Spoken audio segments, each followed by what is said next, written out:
bagaimana memanage storage dan data itu selamanya. Nah ini selamanya gitu. Bagaimana kita bisa mengolah data ini dengan HPE punya high compute server gitu ya. BRK bisa membantu Sobat BRKawan untuk mengikuti tren-tren itu untuk mengatasi problem-problem yang ada di IT sekarang ini. Ya.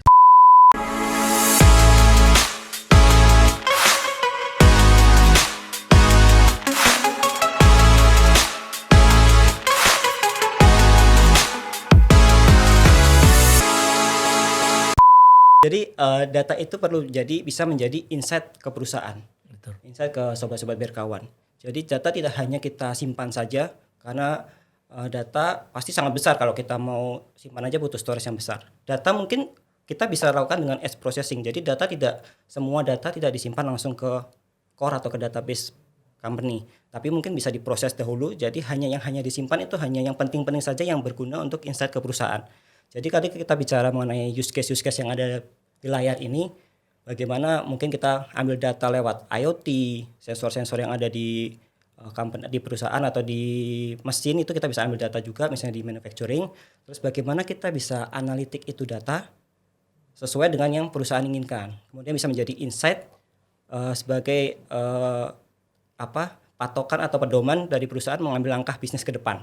Kemudian kalau kita bicara mengenai apps modernization, bagaimana kalau aplikasi tadi yang Bro Mike sempat jelaskan, bagaimana dari sisi Unix ke Linux, terus kemudian aplikasi-aplikasi yang perlu dimodernisasi dari monolitik mungkin ke arah kontainer, itu kan ada beberapa yang harus kita pikirkan dan beberapa langkah yang harus kita tempuh, seperti itu. Terus kemudian kita kemarin minggu lalu juga udah berbicara mengenai hybrid cloud. Tadi juga Bro Mike juga sempat katakan bagaimana kita ambil cloud experience itu ke on-premise data center. Nah itu use case itu dari sisi BRK dan HPE juga bisa kita berikan kepada Sobat BRKawan. Jadi kira-kira misalnya Sobat BRKawan membutuhkan, kira-kira perusahaan saya atau IT saya roadmap-nya segini nih, seperti ini nih. Nah bagaimana kita bisa memulai langkah ke depannya. Apabila ada kebutuhan dari Sobat BRKawan, bisa kontak langsung ke BRK langsung, seperti itu. Ya, dan menarik ya, kalau boleh nambahin sedikit nih Bro. Contoh misalkan kalau kita bicara soal IoT, tadi menarik Bro Rani sampaikan kita bisa terapkan di manufacturing. Ternyata kan nggak cuman terbatas di sana aja, kita bisa terapkan IoT untuk ada di smart city gitu ya. Bahkan Betul. untuk perkebunan kita juga bisa terapkan IoT, kita bisa lihat pertumbuhan dari tumbuhan-tumbuhan yang kita tanam, hasilnya bisa menjadi sangat lebih baik. Dan yang terakhir tadi kalau misalkan Bro Rani boleh nambahin, kalau di sini ada DevOps gitu ya. Gue ngelihatnya DevOps ini menjadi satu hal yang penting ya, karena DevOps itu kan bagaimana kita bisa nantinya memiliki aplikasi yang memang benar-benar bisa menarik dari customer. Contoh misalkan kalau kita bicara aplikasi yang bisa langsung digunakan oleh user kayak marketplace, dengan DevOps kita bisa lihat tadi sentimen dari user memakai aplikasi kita bagaimana gitu. Bahkan kayak YouTube saja mereka melakukan experiments terhadap tombolnya mereka harus warna apa dan bentuknya seperti apa. Jadi ini solusinya use case-nya menarik sekali gitu ya. Iya, jadi Bro Niko, ini kalau kita bicara unlock potential data sebenarnya bahkan pemanfaatan analitik di industri perbankan buat yaitu fraud detection. Ya, Betul. Fraud detection. Kita bicara anti money laundering, ya itu dari sini semua sebenarnya ujungnya.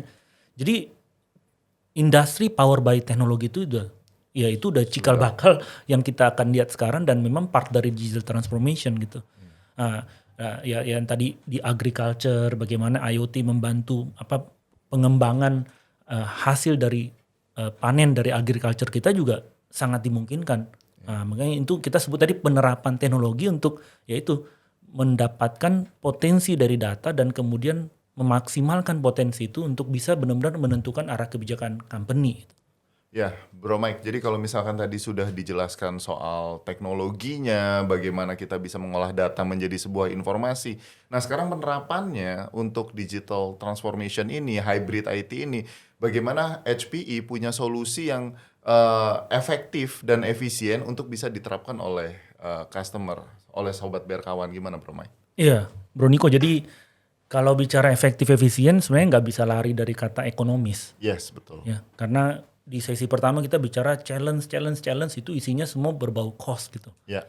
Bagaimana dapat layanan yang bagus tapi dengan cost yang efisien.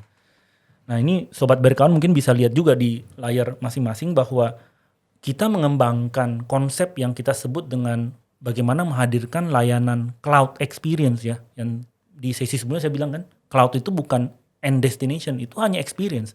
Nah bagaimana kita hadirkan experience itu ke on-premise atau ke site-nya Bapak Ibu sekalian, Sobat Berkawan. Jadi data itu atau application itu bisa duduk di edge, di mobile device kita, bisa duduk di colocation mungkin kalau yang nggak punya data center, bisa juga di data center sendiri dan bahkan juga di cloud. Gitu. Nah layanan experience ini yang kita pengen bawa, bahwa kita punya solusi berbasis dengan self-service. Jadi layaknya public cloud, Sobat Berkawan yang punya layanan GreenLake ini itu bisa merasakan bagaimana melakukan self-service. Ya. Lalu yang kedua, bagaimana kemudian ekonomiknya tercapai. Karena apa? Karena pemanfaatan resource IT-nya sebagai service, as a service. Dalam bentuk apa? Yang kemarin Bro Rani sempat sebutkan ya. Tadi juga Bro Rani sebutkan pay per use. Consumption based gitu. Lalu kemudian layanan apa lagi yang bisa dinikmatin? Scale up, scale down. Yaitu agility dari si infrastruktur itu bisa di scale up dan juga bisa di scale down. Layaknya benar-benar di public cloud. Jadi experience-nya berasa banget ya. Betul. Nah yang terakhir, manage for you. Yaitu yang saya sempat sampaikan di minggu lalu, 40% saving cost dan juga saving productivity itu ya dari sini. Karena layanan yang kita hadirkan ini, Sobat Berkawan nggak perlu manage direct gitu. HP dan BRK bisa membantu memanage infrastruktur yang on-premise dengan konsep public cloud ini. Atau dengan konsep cloud ini. Jadi, nah ini yang menarik nih. Kita say hello dulu ya ke GreenLake gitu ya. Atau kita say hello dulu ke Pay as you go gitu. Nah ini konsep yang sangat menarik.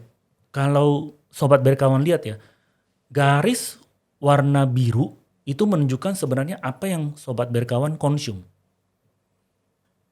Ya, kelihatan kan ya, trafficnya naik. Artinya ini kita asumsi pemanfaatan IT-nya bagus ya. Dengan bisnis seiring bertambahnya waktu, bisnis membaik atau bisnis meningkat sehingga pemanfaatan IT-nya pun naik.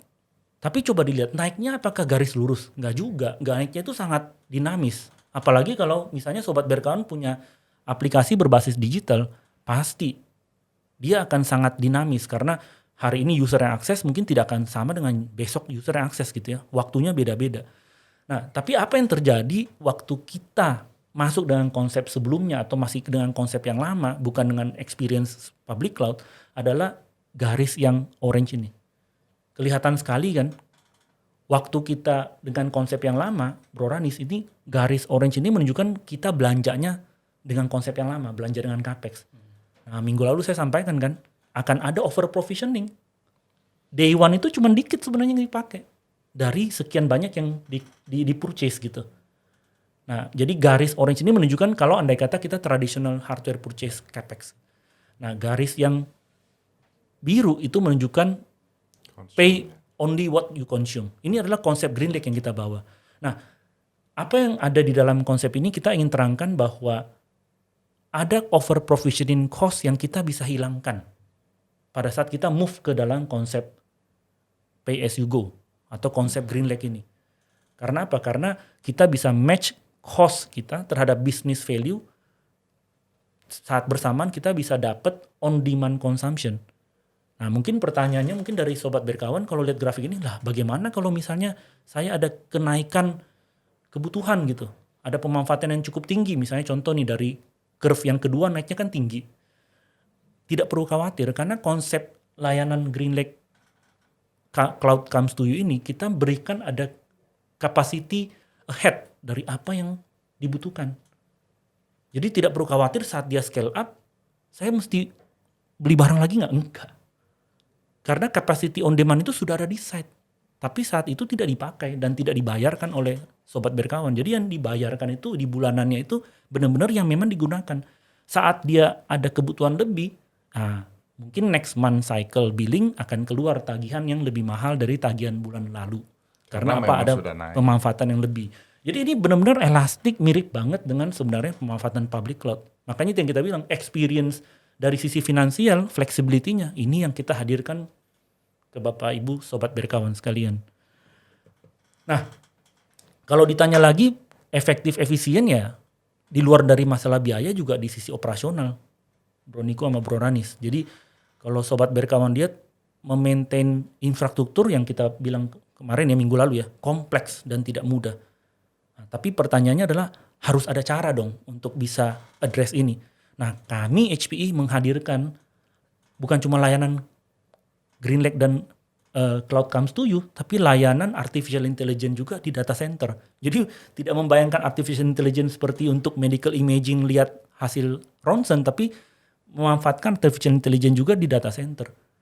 Dimudahkannya si bapak-bapak ibu-ibu Sobat Berkawan untuk mengelola data center ini. Kenapa? Karena kita hadirkan layanan HPE InfoSight. Kita sebut sebagai the most advanced artificial intelligence di data center. Karena apa? Kita bisa running data center autonomous, kita bisa self-driving data center kita. Dengan cara apa? Tools ini menghadirkan sekian banyak sensor yang membantu Bapak Ibu Sobat Berkawan untuk mempredik dan prevent problem sebelum terjadi. Nah, bayangkan, sebelum terjadi kita sudah dibantu untuk mendeteksi masalah. Lalu kemudian yang kedua, diberikan pula rekomendasinya. Nah, inilah konsep AI yang muncul. Kalau sekedar mendeteksi masalah mungkin semua tools bisa. Tapi merekomendasi jalan keluar atau way out problemnya, itu yang luar biasa. Jadi udah kayak dokter nih, Bro Niko di data center. Kita jadi user ya kayak pasien, tapi kita udah punya dokter yang jagain gitu loh. Nah, dokternya aktif 24/7 Bro Ranis, ngeliatin terus kan. Nah, lalu kemudian ya kita dengan tools ini juga kita menghadirkan layanan bahwa tidak perlu open ticket pada saat ada problem. Karena sistem InfoSight akan langsung memproses tiket tersebut secara otomatis gitu. Nah, ini yang kita sebut layanan yang efektif. Nah, ini yang kita hadirkan, jadi bukan cuma sekedar experience ekonomiknya, experience teknologinya juga kita hadirkan buat Sobat Berkawan. Ya tentunya yang belum pernah dengar atau mungkin yang sudah melihat experience InfoSight ya, berarti Bapak Ibu udah coba, tapi kalau yang belum, ya tentunya kita bisa berdiskusi dengan teman-teman dari BRK dan juga dari HPE untuk kita bisa buat sesi lebih detail mungkin, ya nanti silakan hubungi tim BRK gitu. Ya. Nah itu Bro Niko. Menarik ya. Jadi kalau misalkan tadi kita sudah bicara, jadi ada 3 poin penting yang dibahas hari ini. Yang pertama adalah HPE itu punya teknologi yang end-to-end untuk bagaimana Sobat Berkawan bisa menerapkan digital transformation. Dan yang pasti HPE itu punya solusi untuk bagaimana data yang dimiliki customer itu bisa menjadi informasi yang berguna buat mereka. Dan yang kedua adalah nggak cuma dari sisi teknologi, tapi HPE juga punya solusi untuk cost saving, ya. Jadi teknologinya sudah efektif dan bisa jauh lebih efisien dengan Green Lake, gitu ya, Bro. Dan yang terakhir adalah tadi balik lagi nih. Ini sebenarnya 3 poin yang kemarin Bro Rani sudah sampaikan, people, economic, dan teknologi. Dan itu HPE punya 3-3 dan terakhir tadi data centernya bisa otonomus, bisa memanage dirinya sendiri. Itu kan jadi menarik tuh. Dan artinya pada akhirnya tim IT bisa lebih produktif dan bisa beriringan dengan bisnis bertumbuh. Gitu ya Bro ya. Jadi next session kita akan bahas lebih detail lagi solusi dari HPE. So buat Sobat Berkawan, stay tune di Tech Talk BRK Podcast. Sampai jumpa.